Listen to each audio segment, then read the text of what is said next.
Okay, so wrapping up a long day of talking here. I think this will be either my last stop or second to last stop. So right behind me there is a hotel.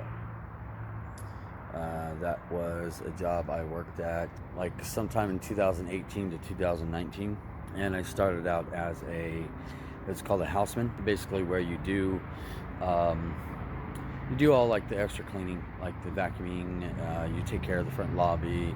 You take out the trash. You help. I helped out in laundry.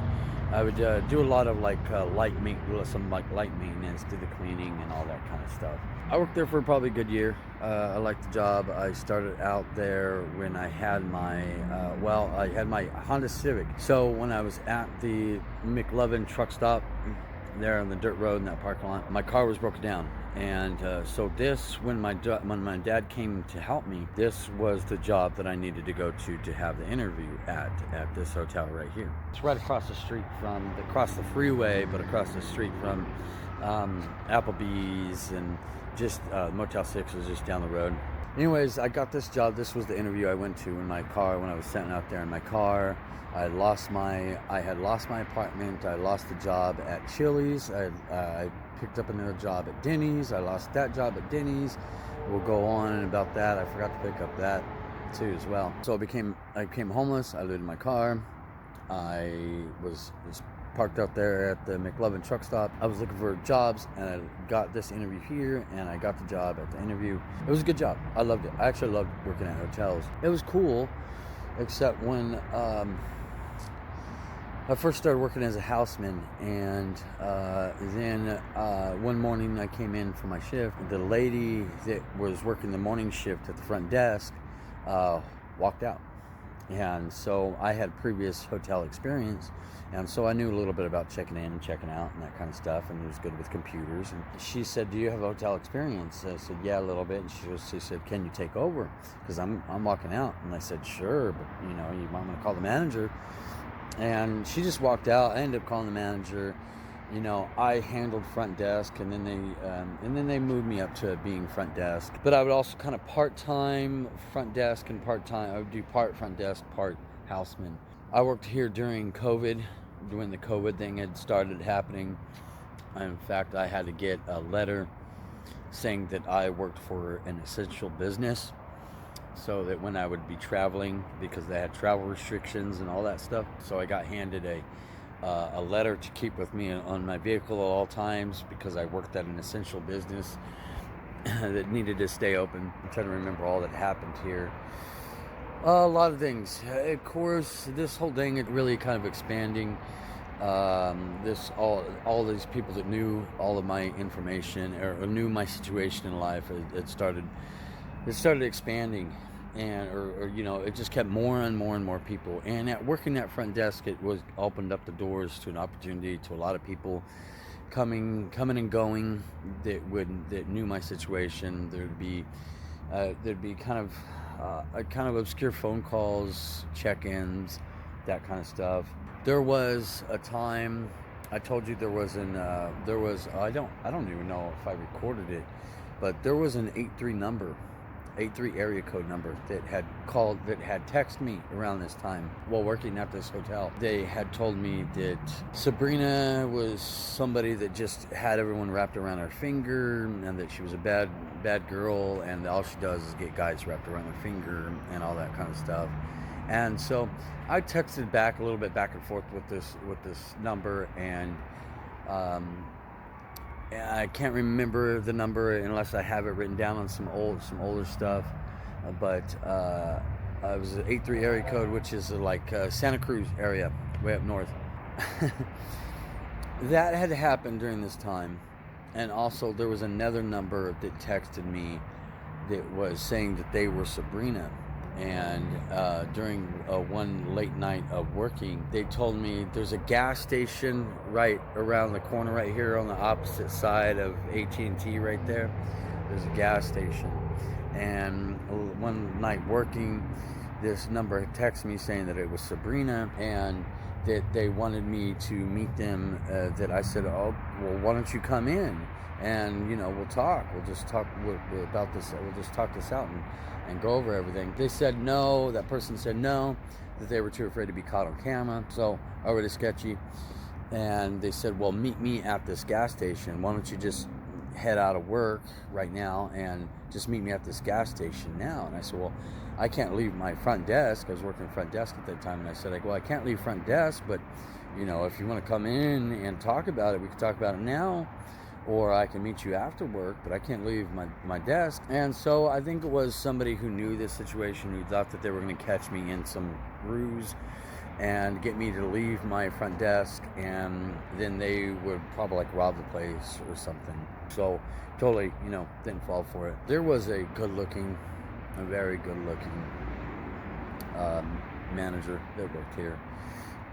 She's the one who hired me. In fact, I don't know if her presence was here, but she would show up telepathically to me at times, and there was clearly a interest from me to her. I don't know if it was the same for her or if she was just playing me.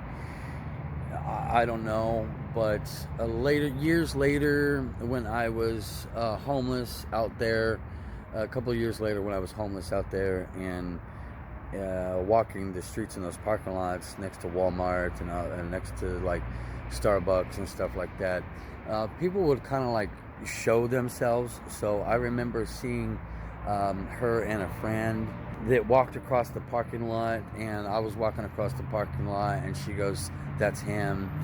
And I kind of said, no. And it wasn't that I meant to tell her no, that there's not an opportunity or something here. It was that anytime that somebody said that there would have been an opportunity to something here, that it always just caused more pain to me. And so I was tired of this pain. I was tired of this revolving door that wouldn't stop and kept causing me pain. So I don't know if she was ever here. She was an interest to me for a long time, and sometimes I kind of bring her up, being that I say that these girls that I went to high school with, and there's this Sarah, Sabrina, Brittany situation, and then there's this meant to be play, but all of this meant to be stuff is like causing me a lot of anguish. And so I said, well, forget about the chances of meant to be. If this meant to be stuff isn't being meant to be, then look at all these other opportunities that have been passing me by.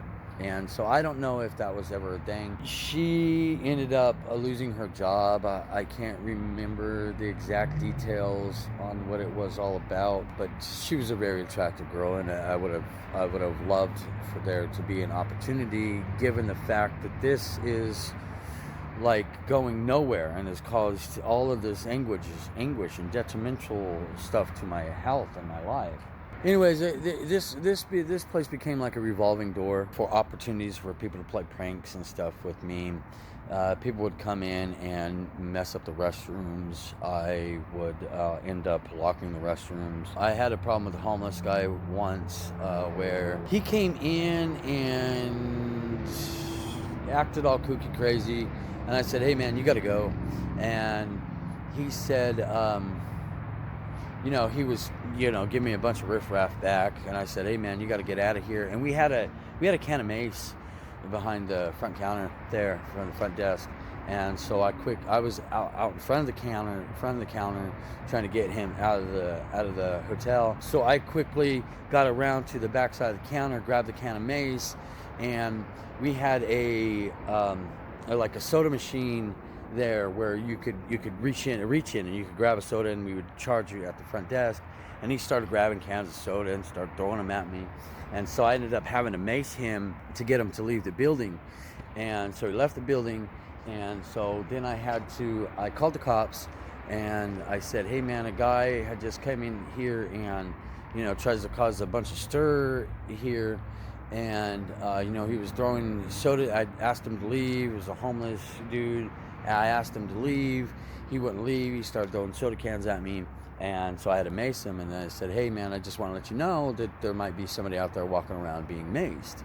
And so the officer said, and they came by, and I told them what happened, and they said, that's fine, whatever it is, it was self-defense. But later on that night, he must have told one of his buddies or something like that, and one of them came by the front door. We had this automatic sliding front doors, and he would come by and was talking a bunch of shit right under this, right under like the valet kind of area right there. And we also had a bat, so I grabbed the bat real quick, and I was able to you could turn the doors off from automatically going on opening, and you could lock them. So I turned the automatic door opener off and locked the door, and I told the guy, hey, get out of here.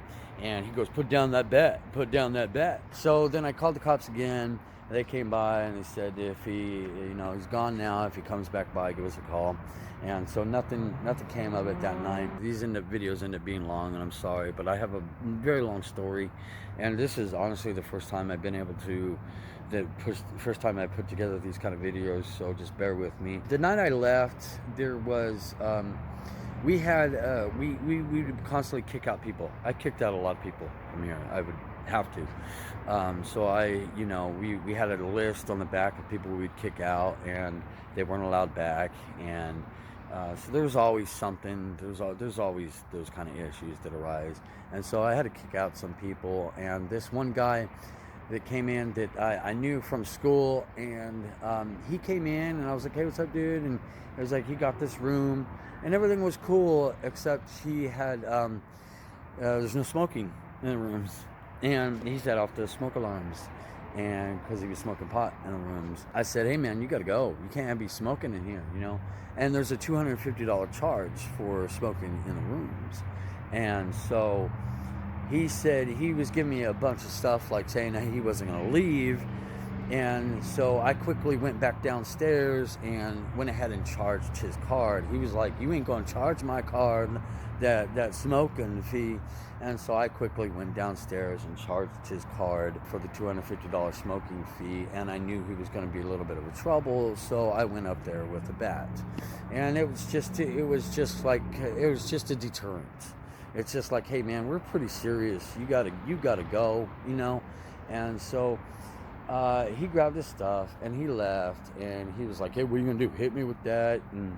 And he left, and I think that was the night I left. What it was I was getting so tired of people coming in between phone calls and front desk people and homeless people and employees and dealing with this stuff throughout my phone.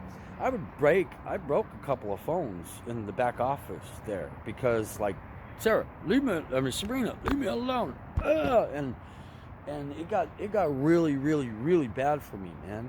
So anyways, I think that was the night that I left, and this was during COVID time, and we were really scarce on employees at that time. And I remember I had worked like a night shift, like it was like a 3 p.m. to 11 p.m. kind of thing. And the manager, since we had changed general managers, and he was a cool dude. And he said, hey man, the late night shift person just called in, the overnight person just called in, can you stay? And looking back at it, I could have, I should have. It wasn't the problem with the shift. It was the problem that I had just kicked out that dude. I had been kicking out a bunch of people. There was starting to become an increase in riffraff against me and my life and my situation, and people that would come through and would know, because you're at front desk and anybody could come along your way, do a couple of suggestive things. And so I had it. And so I ended up writing an email to the regional manager about, some situations. And I said, hey, I'm out. And I stayed there for my shift, and I told the general manager that had asked me to stay, and I told him, I said, hey man, I can't, I gotta go. And so he ended up coming in that night, and I said, I'm done, I'm out. And so that was it. And now looking back at it, I had a job, and but the riffraff is just horrible to deal with all the time. You know, it's hard to explain the exact specifics, and but it would be a constant thing. Plus, I had all this chakra stuff. There'd be pooling here and here, and there would be a yes to this or a no to that. One time a gas started. The front lobby is open, but there's the second floor, or the one of the floors, I can't remember. They're right above you, or like real close by or something, and you'd hear some stomping. And it was a routine guest that would show up, and he would be stomping, and then I'd go up and try to figure out which room it came from, and I figured it came from his room. I'd call the room, or I'd call other rooms, and nothing. And then I'd go back down to my front desk, and then stomping. And this happened like 3 or 4 times or something like that. And then I knew. I was like, oh, this guy's totally playing me. This guy's totally playing me here, and he knows my situation. It doesn't have to do with my particular this horror show situation, but just a couple of situations that happened here. One time, a guy had left a microwave running, and he took off to go to the store or something like that, and almost caught the entire thing on fire. And there was smoke on like the second or third floor, all throughout the hallways. I had to open our windows, get some big fans, let the whole dang air out. When that happens, the elevators shut down, and you had to make sure no one's in the elevators, and you had to put up signs, and there's a kind of a big ordeal with all of that stuff. But I would say that I enjoyed, I always tried to enjoy my jobs. It was just always all this other stuff between phone calls and people and chakras, and so whether there's Sabrina here or not here, or trying to get away from it, living homeless, sleeping in my car to make sure I'm bathed out there clean enough. On all of my jobs, on my days off, if I could afford it, I would stay at the Motel 6 in Tulare on my days off. And if I was out there living in the streets in my car throughout a complete work week, if I could afford it on my days off, I always tried to get rooms into the hotel, the Motel 6. But that also allowed me to never really save any money. But there was a few times where, like, my income to the cost of rooms was like fine almost, and so I did spend a lot of time staying in a hotel room. And so sometimes, like, I would be coming here working at a hotel, and I'd have a hotel key in my back pocket to another hotel, and I thought it was kind of funny, like, oh, I'm going to another hotel when I get out of this, because that's where I live at.